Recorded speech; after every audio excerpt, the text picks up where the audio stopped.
gente! Hoje nós iremos dar continuidade à nossa aula de bioquímica. A aula passada a gente fez metade e essa aula a gente vai fazer a outra metade. Só que essa aula a gente vai ver que ela vai ficar um pouquinho mais extensa, que a gente vai falar sobre uns conceitos mais, mais complexos. Não vou falar difícil porque não é difícil. Se a gente estudar, a gente entende bem. Então, a próxima parte que a gente vai falar é sobre vitaminas. O que são as vitaminas? São compostos orgânicos e nutrientes essenciais de que o organismo necessita em quantidades limitadas. Então, o que seria essas quantidades?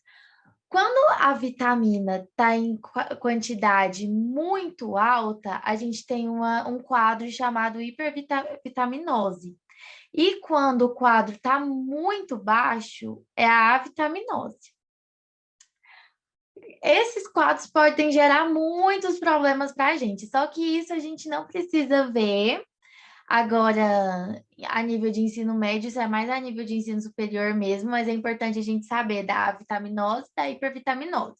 Então, que essas vitaminas, elas precisam de uma quantidade adequada e não pode sair disso, porque senão causa os problemas de saúde, né? Então, vamos para o próximo. Então, a gente tem dois tipos de vitaminas, as lipossolúveis e as hidrossolúveis. As lipossolúveis são as solúveis em gordura, lipo. Quando você lembrar o prefixo lipo, é gordura, solúvel é solúvel. E hidrossolúvel são as que são solúveis em água. Hidroágua, solúvel, solúvel. Então, a gente tem um macetinho, né? Que lipossolúvel é a DEC e as hidrossolúveis são o resto. É mais fácil para a gente memorizar assim. Então, sobre as vitaminas, a gente vai ver que é mais decorebazinha mesmo. Porque é onde a gente encontra, nesses quadrinhos que eu montei, eu coloquei a vitamina, onde a gente pode obter essas vitaminas, a importância da vitamina e o que ocorre com a ausência da vitamina. Então, eu vou passar aqui só dando um geralzão, mas isso é mais decoreba mesmo, e vocês podem pausar o vídeo para anotar, porque vai ficar chato eu ficar lendo os slides, não vai ficar tão didático, né? Então, seria mais interessante pausar e anotar, mas mesmo assim eu vou dar uma passadinha em cada um. Então, primeiro a gente tem a vitamina A, que também é chamada de retinol, que a gente encontra ela principalmente em hortaliças de coloração verde escura, vegetal de coloração alaranjada, leite, derivados e fibra. Então, ela apresenta um papel na visão. Então, a falta do retinol diminui a acuidade visual. A acuidade visual é a nossa visão mesmo, sabe? Quando a gente tem a acuidade diminuída, a gente enxerga menos. A acuidade aumentada, a gente enxerga melhor, sabe? Então, a ausência pode causar problemas de visão, alteração na pele e na imunidade. A gente também tem a vitamina D, que é chamada de calciferol, que ela vem de leite, derivados, salmão, gema de ovo, e ela participa da absorção do cálcio e do fósforo. Então, a gente sabe que o cálcio e o fósforo é de suma importância para os nossos ossos, né? Que os nossos ossos são de cálcio. Então, e o fósforo para os processos de sinalização de hormônios, porque nesse processo ocorre muita fosforilação, que é adicionar o fósforo na reação para captar hormônios e coisas do tipo. Então, a falta desse hormônio, dessa vitamina, a gente percebe o raquitismo, que o osso fica muito frágil, pode haver deformação, e osteoporose, que é o aumento dos poros que a gente tem dentro do nosso osso. A gente tem a vitamina E, que é o tocoferol, que a gente pode obter através de óleos vegetais, nozes e sementes, atua como antioxidante E a falta dele pode gerar problemas no sistema nervoso. E a gente sabe que o sistema nervoso é o que praticamente rege o nosso corpo inteiro, né? Sensibilidade, sensações, emocional, tudo a gente depende do sistema nervoso, né? Então, um comprometimento desse sistema nervoso pode acarretar muitos problemas para a gente. Então, a vitamina K, que é a filoquinona, que a gente pode achar em hortaliças, também é produzida por bactérias presentes na nossa flora intestinal. Possui papel na coagulação sanguínea e as alterações e a ausência causa alterações na coagulação, né? E quando a gente vê a ausência da coagulação, a gente percebe quando a gente machuca, o coágulo é formado lentamente, o que pode acarretar uma perca excessiva de sangue, o que não é bom para o nosso corpo, né? Porque o sangue a gente sabe que é de extrema importância, a gente vai ver mais sobre o sangue no sistema circulatório. Então, essas foram as vitaminas lipossolúveis, tá? Então, agora a gente já vai para as hidrossolúveis. A gente tem a vitamina B1, que é a tiamina, que a gente pode encontrar carne de porco, legumes, vegetais, grãos integrais. Ela atua como uma coenzima usada na remoção de gás carbônico de compostos orgânicos e ela também é importante no funcionamento do sistema nervoso e circulatório. E problema que a gente pode ter com a ausência é o beriberi, né? Que é um problema de saúde que desencadeia sintomas como fraqueza, formigamento, dor nos membros, falta de ar, inchaço. A B2, que é a riboflavina, que a gente pode encontrar em carnes, grãos integrais, hortaliças, leite, derivados, e faz parte das coenzimas. As coenzimas a gente vai ver posteriormente, mas a gente não precisa aprofundar nelas também. E a ausência da B2, a gente pode perceber lesões na pele. A B3 e a niacina, a gente encontra em carnes, ovos, vegetais folhosos, grãos e nozes.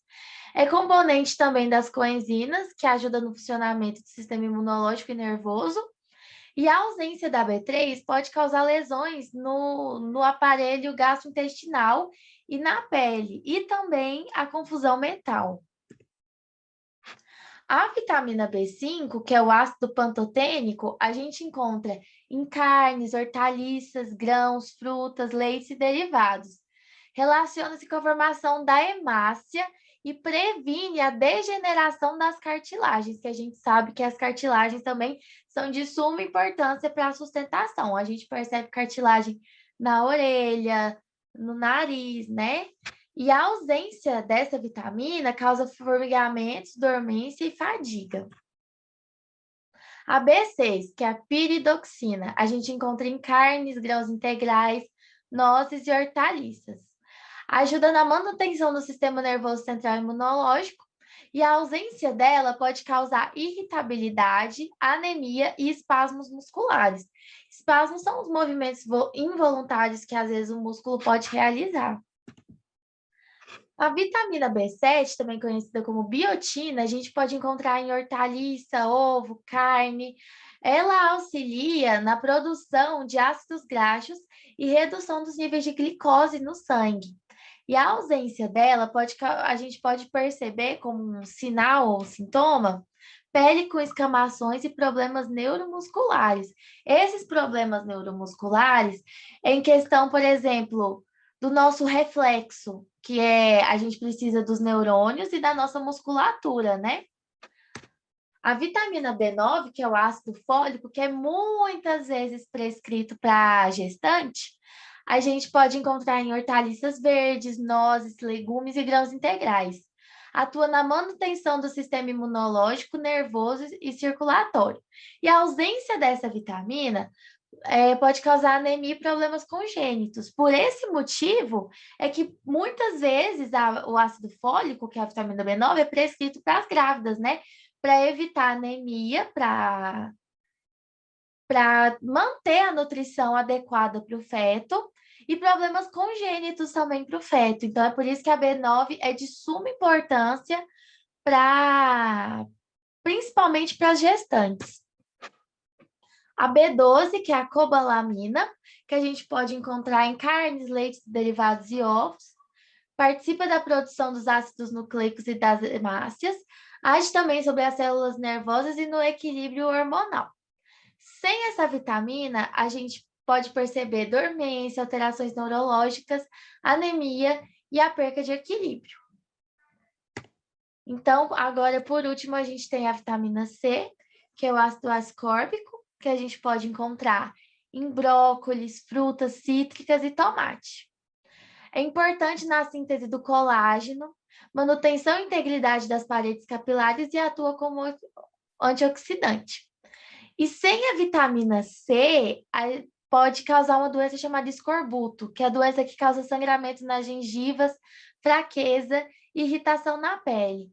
E sem a vitamina C também, a gente tem dificuldade na regeneração de feridas, ou seja, na hora da coagulação para formar aquela casquinha, sabe? Que muitas vezes a gente arranca. Então, assim, quando tá faltando a vitamina C, a formação dessa casquinha fica muito mais difícil, sabe? Que seria. Então, agora vamos falar das proteínas. As proteínas, elas são macromoléculas, né? Formadas por monômeros chamados de aminoácidos.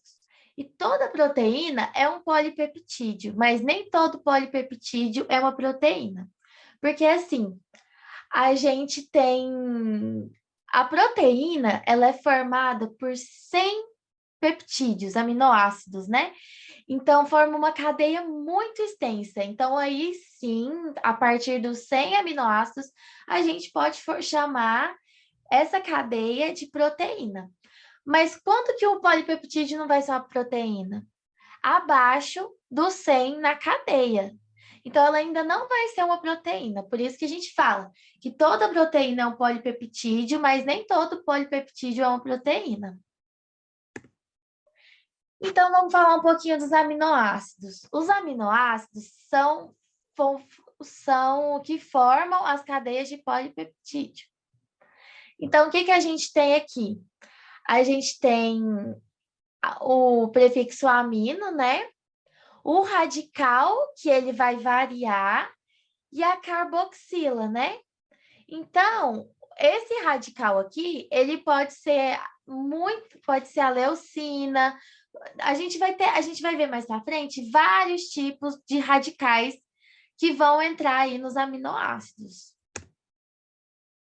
Então, sobre as ligações peptídicas. Para a gente ter a reação peptídica, a gente precisa de começar no mínimo 2 aminoácidos, né? Então, o que vai acontecer? Como que a gente vai saber o número de ligações peptídicas? A gente vai pegar o número de aminoácidos menos 1. Por quê? Porque 1 é essa molécula de água que vai se formar logo aqui embaixo. Então, a gente vai formar um aminoácido, uma ligação peptídica, mais a água. Ainda sobre os aminoácidos, a gente tem que saber que existem 20 tipos que constituem os seres vivos, e os aminoácidos são classificados em 2 grupos: os essenciais e os naturais. Os naturais, a gente vai ver também aqui mais um pouquinho para frente. Então, a gente falou que os aminoácidos formam as proteínas, né? Mas dentro dessas proteínas, a gente tem as estruturas dela. Então, a primeira estrutura que a gente vai falar, eu coloquei aqui para a gente dar uma olhadinha, é a primária, que ela vai ser a mais simples, linear e mantidas por ligações peptídicas. Aí a gente pode ver que a alanina, a glicina, a leucina. E na secundária, a estrutura começa a ficar helicoidal, que é o alfa-hélice, que vai começando a dar uma espiralada, bem leve, como a gente pode perceber aqui, que não é aquela espiralada grande, é mais leve na estrutura secundária. Na terciária, a gente já começa a ver o enovelamento, a gente começa a ver ela mais enroladinha. Então, vai acontecer o enovelamento da estrutura helicoidal, que é o enovelamento dessa hélice. Então, vai ficar bem mais enroladinha. Na estrutura quaternária, a gente tem a agregação de duas cadeias polipeptídicas enoveladas. Então, vai vir uma cadeia, outra que já está bem enovelada, né, na estrutura terciária, e vão se unir, são subunidades montadas, né, que vai ser a estrutura quaternária. Então, a gente também vai falar um pouco da desnaturação proteica. O que seria a desnaturação? Desnaturação é quando a proteína perde a sua capacidade, a sua função. E o que é essa desnaturação? É a modificação da forma tridimensional da proteína.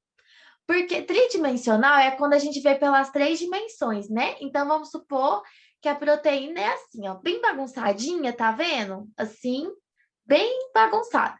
E aí ela modifica essa forma tridimensional, vai ficando com as dimensões vai ficando bidimensional, sabe? Então, isso é o que acontece durante a desnaturação. E como a gente já disse, a proteína modificada não exerce sua função. Então, se ela era assim e ficou assim, ela não exerce mais a função que ela deveria exercer ou já estava exercendo, né? E o que provoca essa desnaturação? A gente tem as temperaturas elevadas, a mudança de pH, detergentes químicos e solventes orgânicos. Então, aqui, voltando a temperaturas elevadas, por exemplo, eu vou dar um exemplo da minha área, né, como acadêmica. Eu sou acadêmica de medicina, por isso que às vezes eu uso muito exemplo de patologia, de doença. Então, vamos falar uma coisa que todo mundo já teve uma vez, que foi febre, né? Então, assim, por que que uma febre acima de 40 graus é preocupante? Porque, assim, o nosso corpo está acostumado, nosso metabolismo está acostumado a uma temperatura de 36 graus, assim, no máximo 37, 38. Então, quando a temperatura corporal aumenta bruscamente, tipo, para o 40, o que que acontece? Muitas partes, a gente vai ver posteriormente também, que muitas partes do nosso corpo, a pele, a gente tem muita proteína no nosso corpo, muita. Então, se essas proteínas forem se desnaturando, a gente vai tendo falência de muitas partes do nosso corpo, que são formadas por proteína. Então, por isso que uma febre de 40 graus é preocupante, porque seu corpo começa a entrar num colapso, porque a proteína vai perdendo a função ali, aqui, aqui, aqui, aqui, aqui, e de repente, ó, não tem mais função, acabou. E é por isso que a gente tem que tomar bastante cuidado com febre. A gente tem que medicar, a gente tem que tomar cuidado. Mudanças de pH, pH, a gente sabe que é potencial de hidrogênio, que às vezes também a gente acontece isso no nosso sangue, a mudança do pH. Às vezes pode estar mais ácido, pode estar mais básico. Então, vamos às funções das proteínas.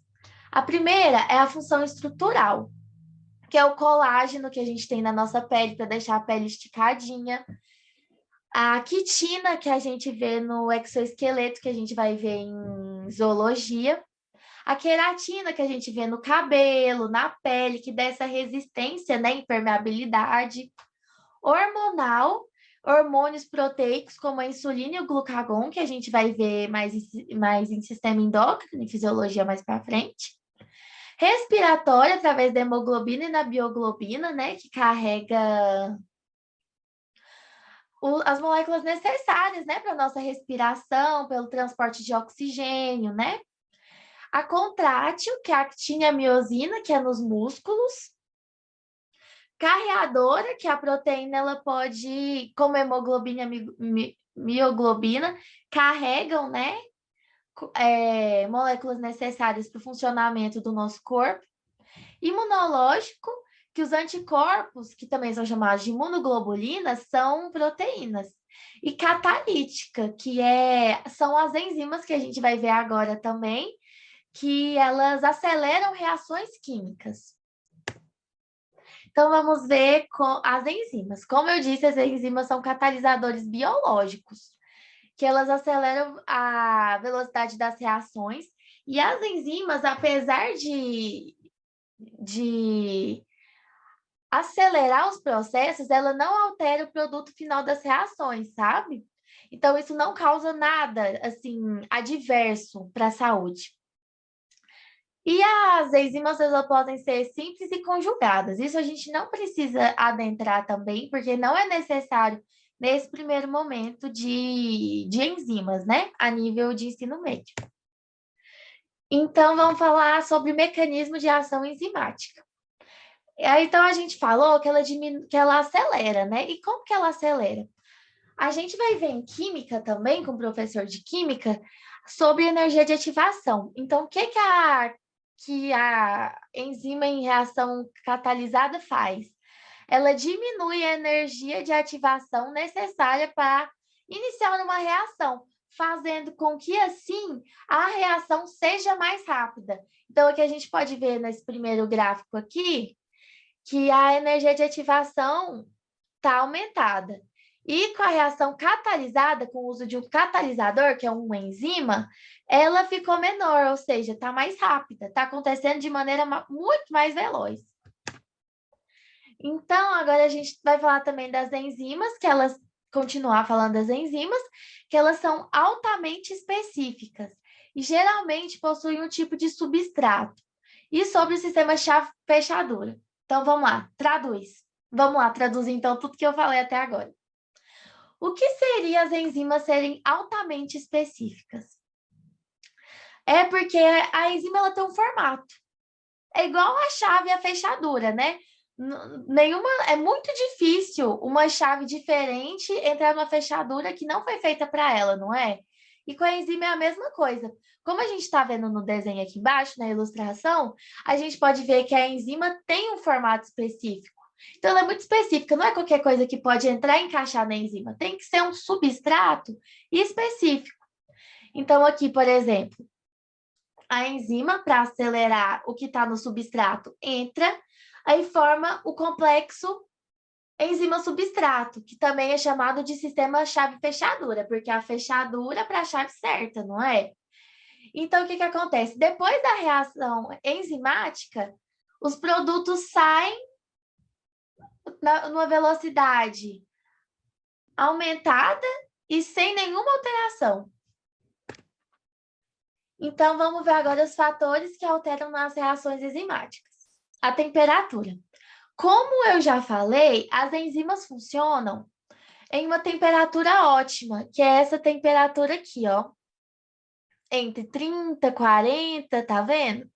Então, tá vendo que a velocidade da reação atingiu o seu ápice bem na temperatura ótima, que é essa temperatura entre 30 e 40, que é a temperatura do nosso corpo. A partir do momento que a temperatura aumenta, a velocidade enzimática da reação, ela diminui muito, tá vendo? Até ela chegar ao zero, bem aqui. Outro fator que interfere nas reações enzimáticas é o pH. A gente também tem o pH ótimo, mas diferentemente da temperatura, o pH ótimo, ele não é um valor fixo, por exemplo, entre esse número e esse número. Não, depende muito do local, como a gente pode ver nessa tabelinha, tá vendo? Da lipase do estômago, da lipase do pâncreas, da pepsina, da tripsina, da urease. Esses nomes aqui eu coloquei só como um exemplo, a gente vai ver também posteriormente sistema digestório, vou explicar tudo explicadinho também. Então, a gente vê que a velocidade atinge seu ápice de novo quando o pH está ótimo. Se fosse uma lipase, por exemplo, o pH ótimo seria entre 4 e 5. A velocidade atingiria sua velocidade maior num 4,5, 5, sabe? Então, é isso. Outro fator que interfere nas reações enzimáticas é a concentração do substrato. A velocidade vai aumentando com a concentração do substrato até um certo ponto, porque a partir do momento que a concentração do substrato atingir um limite, ela vai permanecer constante. Não vai ter aumento, não vai ter diminuição, vai ser constante. Então, agora a gente vai para a partezinha que a gente, às vezes, é a mais temida, mas se a gente entender bem, praticar, fazer exercício, é a mais tranquila, a mais que a gente consegue perceber efetivamente, que é os ácidos nucleicos, né? O que são ácidos nucleicos. São macromoléculas compostas por nucleotídeos e constituem material genético dos seres vivos. Quando eu estava do meu terceiro, eu tinha uma duvidazinha que na minha cabeça era muito boba, mas eu ficava, gente, como que forma o DNA? De onde surge aquelas coisas? Que são desses nucleotídeos livres. A gente tem muito nucleotídeo solto, sabe? Quando a gente fala livre, é solto, um monte de nucleotídeo livre no nosso corpo que se juntam e formam as macromoléculas, né? Então, vamos continuar. A primeira que a gente vai falar é o DNA, que também pode ser chamado de ácido desoxirribonucleico, que armazena nossas informações hereditárias. O que são as informações hereditárias? Traduz. São as nossas características. Meu cabelo eu puxei da minha mãe, minha boca eu puxei do meu pai, meu nariz eu puxei do meu avô, sabe? São essas informações, tanto fenotípicas, que é o que a gente vê por fora, né? Quanto as genotípicas, quanto a gente vê por dentro. Por exemplo, eu tenho diabetes tipo 1, que é uma condição genética. Então, esse gene, quem armazena essa informação da minha diabetes tipo 1 é o DNA. Então, o DNA, falando dele estruturalmente, a gente tem a dupla hélice, que são duas fitas trançadinhas em formato de hélice. E como eu já disse, a pentose presente, a pentose é essa parte aqui, ó, que a gente vê. É a desoxirribose, por isso que o nome é ácido desoxirribonucleico. E a gente tem as bases, né, nitrogenadas, que é a adenina, ela se pareia com a timina, e a guanina com a citosina. Aqui eu coloquei certinho para a gente ver, nessa imagem está bem autoexplicativa, com as coresinhas. E agora, falando ainda do DNA, antes da gente entrar para o RNA, vamos falar da duplicação. O que eu fiz? Eu não escrevi nada nesse slide, porque eu sei o quanto que é chato, porque é muita informação, então eu teria que escrever muita coisa no slide, e é muito chato ver uma aula que o professor fica lendo o slide, né? Então, o que eu vou fazer?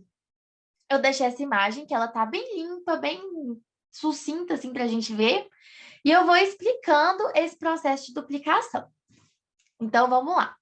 A primeira coisa que a gente tem que saber é que o DNA é formado por quantas fitas? Duas, não é? E essas fitas, elas possuem um sentido.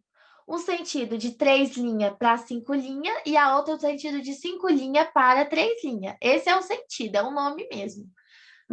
É convenção, então a gente é saber. 3 linhas, 5 linhas, 5 linhas, 3 linhas. É o sentido da fita. E esse processo de duplicação, ele é semiconservativo. O que é semiconservativo? A gente conserva uma parte da fita parental, que a gente chama, que é essa fita azul aqui, a parental. Então, vamos lá para o processo de duplicação do DNA. Eu vou tentar explicar da forma mais didática que eu conseguir. Vamos lá, então. A gente tem o DNA. Aí, a gente tem um RNA helicase. O que a helicase faz? A helicase, ela corta, como se ela estivesse passando no meio do DNA e passando uma tesoura. É a helicase. Ela corta o DNA inteiro, até a parte que vai começar, até a metade, que é a parte que vai começar a realizar a duplicação. Aí, o que acontece depois? A gente vai ver a isomerase, que ela vai sinalizar onde que vai começar. Aí aqui, tá vendo? Ela sinalizou aqui nessa terceira imagem, e ela já tá vindo. Aí vem a ligase, que é a nossa colinha. A gente fala que é a colinha que vai ligando a fita filha com a fita parental, né? E a gente possui dois DNAs, né? Que é o DNA semiconservativo, com a fita dupla, e com a fita mãe, com a fita filha, com a fita mãe, com a fita filha. Então, a gente tem isso e, como a gente viu no slide anterior, as fitas são complementares, né? Então, tem muitas vezes que tem exercícios, eu coloquei até um exercício na lista sobre isso, eu acho, que tem isso da gente complementar as fitas. é que a gente tem que prestar muita atenção também, né? É, adenina com timina, guanina com citosina. Então, isso, nessas fitinhas que vão se encontrando, as bases nitrogenadas são complementares. Então, agora vamos falar do RNA, que é o ácido ribonucleico, que a pentose que está nela, que é essa estrutura aqui, que a gente está vendo aqui do lado, é a ribose. E ele está relacionado com a síntese proteica. O que é a síntese proteica? É a formação da proteína, né? A famosa tradução que a gente vê também, né? E aí, no RNA, a gente tem uma diferença do DNA, que a gente tem a guanina substitui... A guanina não, a timina Eu tô louca, tô toda doida aqui. A gente tem a timina substituída pela uracila. Então, como vai ficar? Citosina continua se pareando com a guanina, mas agora a adenina, ela vai se parear agora com a uracila. Então, a gente tem que tomar cuidado nisso, nessa diferença, para na hora que a gente for fazer algum exercício, fazer algum resuminho, alguma coisa do tipo, a gente se atentar à uracila. E também a gente tem os tipos de RNA. A gente tem mais de 12 no corpo, mas agora a gente precisa saber de 3, que são eles: o mensageiro, que é uma cadeia linear simples, e ela transporta a informação do DNA para o local da síntese. Então, mensageiro, o que o mensageiro faz? Ele transporta uma mensagem, né? Então, você lembra disso. Transporta a mensagem, é o mensageiro. Mensagem é o quê? Uma informação, não é? Então, o RNA de transferência, que é o nosso RNA transportador, né? Que a gente vê, é mais normal a gente ver transportador. Então, o que que acontece? É uma cadeia simples, mas ela é dobradinha, tipo trevo de 4 folhas. E ela transfere o aminoácido para o local da síntese proteica. Então, transportador, o que que o transportador faz? Transporte. Então, ele pega os aminoácidos e leva para o local da síntese proteica. Então, agora a gente vai ver o RNA ribossômico, que é uma cadeia simples, só que ela é dobrada. E ela faz parte da constituição dos ribossomos, que eu acho que já está sendo ministrado esse conteúdo também sobre os ribossomos, né? As organelas. Então, eu não vou adentrar muito, né, em ribossomo. Agora, nessa parte aqui, a gente vai falar da transcrição, que é esse processo do... Agora, a gente vai fazer a transcrição do RNA, que a gente já viu do DNA, né? Que a gente tem a dupla fita, a fita mãe, a fita filha. Agora, vamos ver como que isso funciona para o RNA. Então, o que que acontece? A helicase chega, faz a mesma coisa, a a polimerase ela indica onde vai começar a fita de RNA. Então, a gente sabe que a fita de RNA é uma fita única, não tem duas fitas, é uma fita só. Então, o que que acontece? Vem os nucleotídeos livres, que está solto, né? E eles começam, aí na parte do DNA que está cortadinha, transcrevendo, por isso que chama transcrição. Tá vendo que do DNA para o RNA, a gente vai tendo, né? O T a gente pareia com A, o U com A, o G com C, e nisso vai acontecendo a transcrição dessa fita de DNA. E para que acontece essa transcrição? Para a nossa tradução, que é a síntese proteica, a formação das proteínas, que, como eu disse no começo, as proteínas são de suma importância para o funcionamento do nosso organismo. Então, vamos lá. Como que funciona a tradução? Vou tentar, eu achei essa imagem bem didática para a gente entender melhor como funciona. Eu acho que já foi dado, né, a estrutura do ribossomo. Ela tem uma subunidade maior e uma menor, né, que tem o tempo de sedimentação e tal. Mas aí, o que que acontece? A gente, é tipo assim, ó, o ribossomos. Aí, tá vendo esse espacinho aqui no meio dos meus dedos? O que que vai acontecer? Vem a fita de RNA mensageiro com as trincas do códon, que são 3, né? Assim, como se fosse na linha com 3, 3, 3, 3. E aí, o que que vai acontecer? O RNA transportador vai trazer os aminoácidos para se ligar no códon, o códon no anticódon, né? E aí, nessa ligação, vai formando as cadeias polipeptídicas com os aminoácidos, né? Então, vai formando aquela longa cadeia polipeptídica que vai se alongando e vai formar o quê? As proteínas. Então, é isso, gente, por hoje. A gente, desculpa a aula ter ficado tão extensa. Eu vou disponibilizar esses slides para ficar mais fácil de estudar. E qualquer coisa, tamo aí. Se precisar de mim, meu Instagram é @AnaCamiloC, Ana com 2 N's, Camilo normal e o C. Qualquer coisa pode me mandar um direct, eu mando meu número de telefone, que eu mando lista, o que for preciso, eu tô aqui para ajudar, viu? Agradeço todo mundo que está aqui, que assistiu até aqui, e até a próxima aula.